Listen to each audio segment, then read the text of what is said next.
నేర్చుకోవచ్చు కదా. Right right. Shravan Kumar గారు నా ఆడియో క్లియర్ గా ఉందా మీకు? శ్రవణ్ కుమార్ గారు, మీరు ఏం చెప్తారు? మీ ఒపీనియన్ ఏంటి మొత్తం జరుగుతున్నటువంటి చర్చకు సంబంధించి?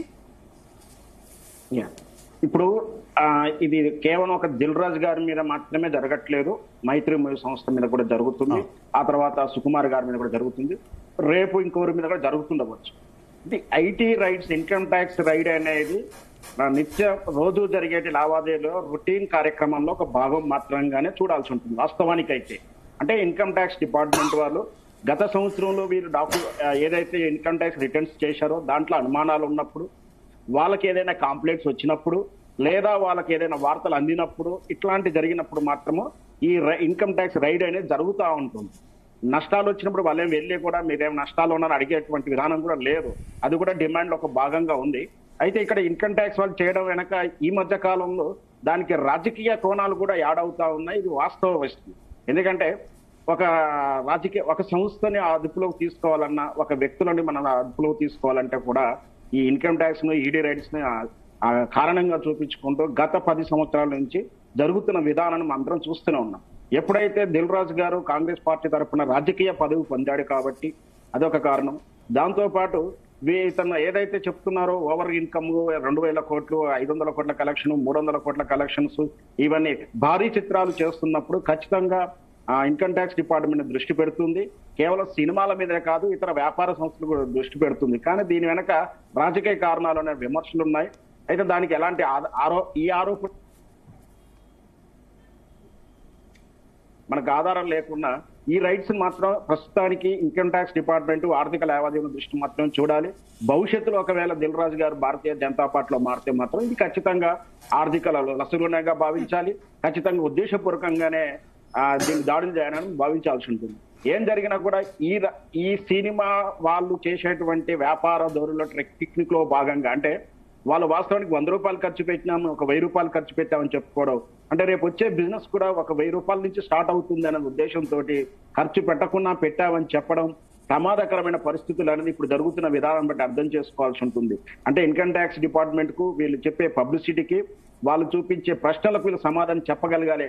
కానీ ఇది కేవలం రైట్ జరిగినప్పుడు మాత్రం సంఘర్షణగా ఉంటుంది. రేపు ట్రయల్స్ లో మాత్రం ఏవి ఆరోపణలు నిలబడవు. మళ్ళీ ఏదో చట్టంలో లొసుగులు పట్టేసుకుని వాళ్ళు పారిపోతారు. వీళ్ళు కూడా అంతగా పట్టించుకోరు. కేవలం ఇది రైట్ చేసేంత వరకే మాత్రమే వేడిగాను హాట్ గాను డిస్కషన్ అవుతుంది, అంతవరకే ఉంటుందని. ఆ తర్వాత వీళ్ళు సాధించేది ఏముండదు. ఇన్కమ్ ట్యాక్స్ డిపార్ట్మెంట్ కు ఎన్నో రకమైన లొసగులు ఉన్నాయి ఇన్కమ్ ట్యాక్స్ చట్టంలో. ఆ చట్టాలను అడ్డం పెట్టుకుని వీళ్ళు ట్యాక్సులు కట్టకుంటాను, లేదా వీళ్ళు జరిగినటువంటి లావాదేవీలను ఇంకో రూపంలో మార్చుకొని చూపిస్తారు. ఇది నిత్యం జరుగుతూనే ఉంది. అది చట్టాలు ఉన్న లొసగులుగా భావించాల్సి ఉంటుంది.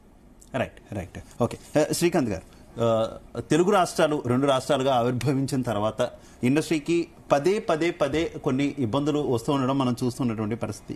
కానీ వీటిని పరిష్కరించడంలో, లేదంటే సమన్వయపరచడంలో కొంత ఇండస్ట్రీ వెనకబడిపోతుంది, లేదంటే ఇండస్ట్రీకి సంబంధించి ఎవరో ఒకరు ఇనిషియేటివ్ తీసుకోవట్లేదు, లేదంటే అందరూ కలిసి ఇనిషియేటివ్ తీసుకోవట్లేదు. ఈ రకమైనటువంటి విమర్శలు మనం గత నుంచి కూడా చూస్తున్నటువంటి పరిస్థితి. ఒప్పుకోవచ్చా? ఇప్పుడు కూడా ఏది జరిగినా కూడా, ఇండస్ట్రీకి సంబంధించి ఏది జరిగినా కూడా మనం మాట్లాడుకుంటున్నట్టే ప్రతిదానికి కూడా రాజకీయం పురుకుంటున్నటువంటి సిచ్యువేషన్ కదా. గతంలో ఆంధ్రప్రదేశ్లో వేరే ప్రభుత్వం ఉన్నప్పుడు కానీ, ఇప్పుడు ప్రభుత్వం ఉన్నప్పుడు కానీ, ఇక్కడ తెలంగాణలో ప్రభుత్వం వచ్చినప్పుడు కానీ, చివరికి ఐటీ రైట్స్ విషయంలో కానీ ప్రతిదీ రాజకీయ రంగు పురుకుంటున్నటువంటి పరిస్థితి కదా. ఇలాంటి పరిస్థితులు రాకుండా ఎందుకు ఇండస్ట్రీ ఐకమత్యంగా ఒక ఇనిషియేటివ్ తీసుకోవట్లేదంటే ఏం చెప్తారు? ఒకటండి, రాష్ట్రాలు విడిపోయినా ప్రజలందరూ భౌతికంగా చక్కగా కలిసిమెలిసి ఉన్నారు, ఎక్కడ ఎటువంటి ఇబ్బంది లేదు. అలానే రాష్ట్రాలు విడిపోవడానికి ఇండస్ట్రీకి మధ్య కూడా పెద్ద గ్యాప్ కానీ, లేకపోతే ఆర్టిస్టుల మధ్య కానీ ఏమైనా ఇబ్బందులు కానీ అలాంటివి కూడా ఏమి లేవు. అందరూ చక్కగా సినిమాలు అవి చేసుకుంటారు, ఇబ్బంది ఏమి లేదు.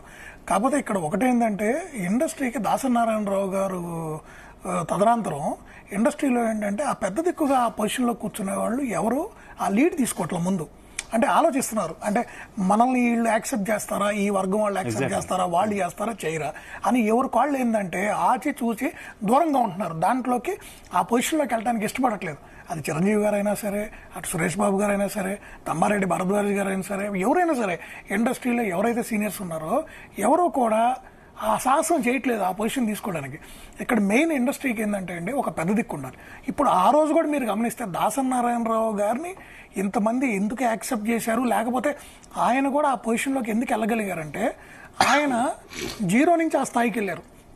ఒక నటుడుగానే కాదు, ప్రొడ్యూసర్లు లేని ఎంతో మందిని ఇండస్ట్రీలో ఆయనతో కలిసి పనిచేశారు, ఆయన ద్వారా కూడా ముందుకెళ్ళిన వాళ్ళు ఉన్నారు.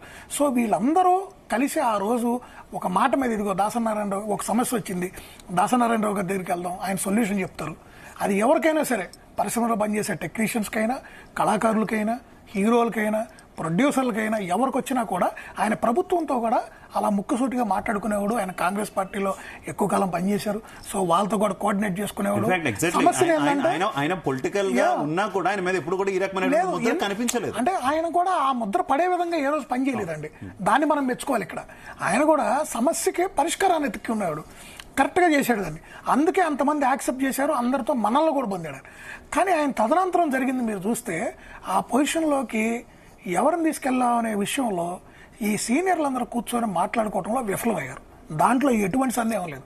ఇప్పుడు చాలా మంది ఉన్నారు పెద్దలండి ఇండస్ట్రీలో, వీళ్ళందరూ కూర్చొని మాట్లాడుకోవాలి. అది హీరోలైనా, డైరెక్టర్లైనా, ప్రొడ్యూసర్లైనా, ఇండస్ట్రీ మేలు ఎవరైనా సరే ఒకసారి కూర్చొని ఒక పెద్ద దిక్కు అనేది వాళ్ళకు ఉంటే అక్కడ ఏమైందంటే, ఇక్కడ పెద్ద నిర్మాతలు కాదు, చిన్న నిర్మాతలు కాదు, వీళ్ళందరూ ఏమైంది ఒకరికొకరు కలిసి ఎప్పుడైతే కూర్చొని చర్చించుకుంటారో, ఇప్పుడు చాలా చిన్న సినిమాలు తొక్కేస్తున్నారని ఒకళ్ళు అంటున్నారు, 5వ షో కావాలంటున్నారు.